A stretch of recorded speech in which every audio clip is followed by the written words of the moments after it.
Ang pagtalikod ni Lucifer sa kanyang katungkulan. Muli, isang napakagandang araw po sa ating lahat. Sa araw pong ito, ay ating pong ipagpatuloy ang makasaysayan na pangyayari doon sa kaharian ng langit nang wala pang ang ating sanglibutan. Sa araw pong ito, ating matuklasan ang pagtalikod ni Lucifer sa kanyang katungkulan. Tara, samahan niyo po ako. Sa dakilang kaawaan, ayon sa kanyang banal na likas, ay tiniis ng Diyos si Lucifer, ang espiritu ng pagiging hindi kuntinto at pagkawalan ng pag-ibig kailanman ay hindi pa nakilala sa langit. Di pangkaraniwang, mahiwaga, hindi may paliwanag. Si Lucifer mismo sa pasimula ay hindi nalalaman ang tunay na likas na kanyang nararamdaman. May ilang panahon ding pinangambahan niyang isaysay ang mga napapaisipan niya. Ganun pa man, ay hindi niya ito pinalikuran. Hindi niya nakita kung saan siya nahulog. Subalit, ang pagsisikap na maisagawa lamang na walang hanggang pag-ibig at katalinuhan ay isinagawa upang ay kumbinsihin tungkol sa kanyang pagkakamali. Ang pagkawalang kasiyahan niya ay napatunayang walang kadahilanan at naipakita sa kanya ang magiging bunga kung siya ay magpapatuloy sa paghihimagsik. Si Lucifer ay nakumbinsing siya ay nasa pagkakamali. Ibig sabihin mga kapatid, na talagang siya mismo ay nakumbinsi na siya din ay nagkakamali. Nakita din niya ang Panginoon ay matuwid sa lahat niyang daan at mapagbiyaya sa lahat niyang mga gawa. Na ang mga banal na kautusan ay makatarungan at kinakailangang ipagbigay alam na iyon ay ganun nga sa buong kalangitan. Kung ito lamang ay kanyang ginawa, ay naligtas sana niya ang kanyang sarili at ang marami pang mga anghel. Noong panahong iyon ay hindi pa niya ganap na itinakwil ang kanyang pagtatapat sa Diyos. Bagaman iniwan na niya ang kanyang posisyon bilang anghel at tagatakip, kung siya lamang ay sumang-ayon sa panunumbalik sa Diyos, ipinagbibigay alam ang katarungan ng manlalalang at nasiyahang gampanan ang tungkuling itinalaga sa kanya sa dakilang panukala ng Diyos. Siya sana ay napapanumbalik sa kanyang tungkulin. Tama, kung si Lucifer lamang ay nagpakumbaba at tinalikuran, nagsisi at humingi ng kapatawaran sa ating dakilang Diyos, ay meron pa sanang pag-asa na ibalik sa Kanya ang Kanyang katungkulan. Pero ano ang nangyari? Atin pong ipagpatuloy. Dumating ang panahon ng kahuli-hulihang pagpapasya. Kinakailangan siya ay ganap na sumang-ayon sa banal na kapamahalaan o ilalagay niya ang kanyang sarili sa isang hayagang paghihimagsik.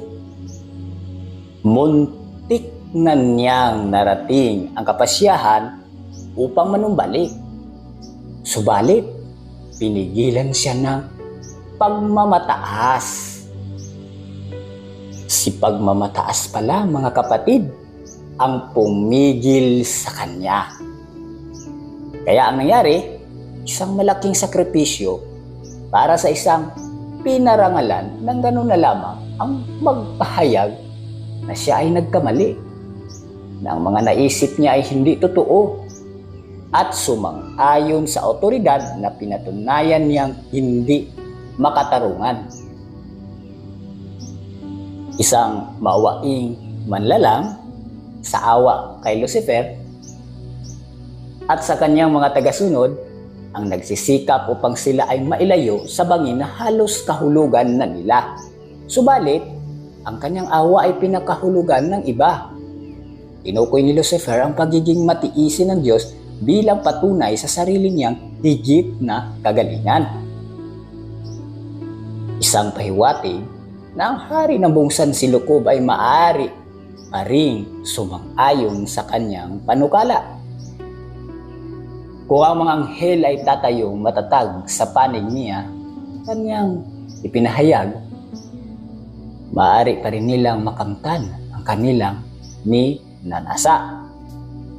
Patuloy niyang ipinagtanggol ang sarili niyang panukala at lubos na itinalaga ang kanyang sarili sa dakilang pakikipagtunggali sa kanyang manlalalang.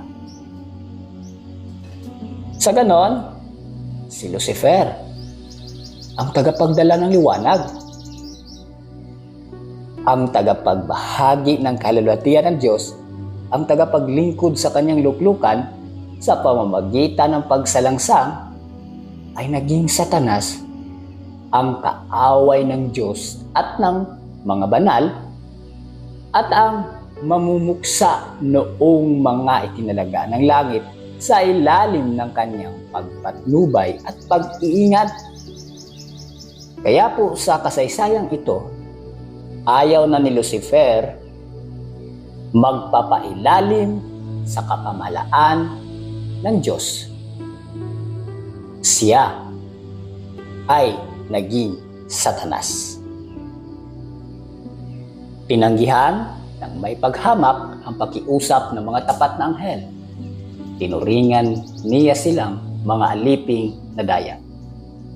Ang higit na pagpaparangal kay Kristo ay inakusahan niyang isang paglapastangan sa kanya at sa iba pang mga anghel. At inihayag niyang hindi na siya magpapailalim sa ganitong pagyurap sa karapatan niya at ng iba pang mga anghel. Hindi na niya kailanman kikilalanin pa ang pamumuno ni Kristo.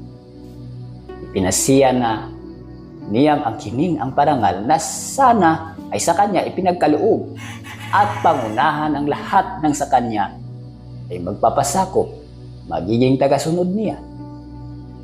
At pinangakuan niya ang lahat na aanib sa kanyang panig ng isang bago at higit na mahusay na pamahalaan na sa ilalim noon ang lahat ay magkakaroon ng kalayaan.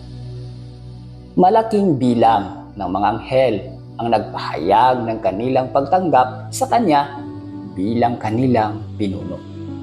Nalangisan ng mga tinanggap nilang mga pangako mula sa kanya. Umasa siyang lahat ng mga anghel ay papanig sa kanya upang maging kapantay siya ng Diyos at sundin ng buong hukbo ng langit. Ito ang kasaysayan sa langit at kung bakit si Lucifer ay naging Satanas. Dahil lang po sa kanyang pagkainggit, paghihimagsik, panibugho sa ating Panginoong Hesus. Kanyang iniwanan, tinalikuran, na kahit man binigyan siya ng maraming pagkakataon upang kanyang talikuran ang kanyang lahat ng mga pagkakamali. Pero dahil siya ay natalo sa kanyang mapagmataas na espiritu, nawa sa araw pong ito ay mayroon tayong natutuklasan sa kasaysayang ito. At nawa marami tayong napulot na pag-aaral sa buhay ni Lucifer at ito'y malaking banta din sa atin kung ating ipagpatuloy ang ating pagmamataas sa ating sarili. Muli, isang magandang araw po sa ating lahat. Ang kapayapaan, pagpapala ng langit ay sumasa atin nawa.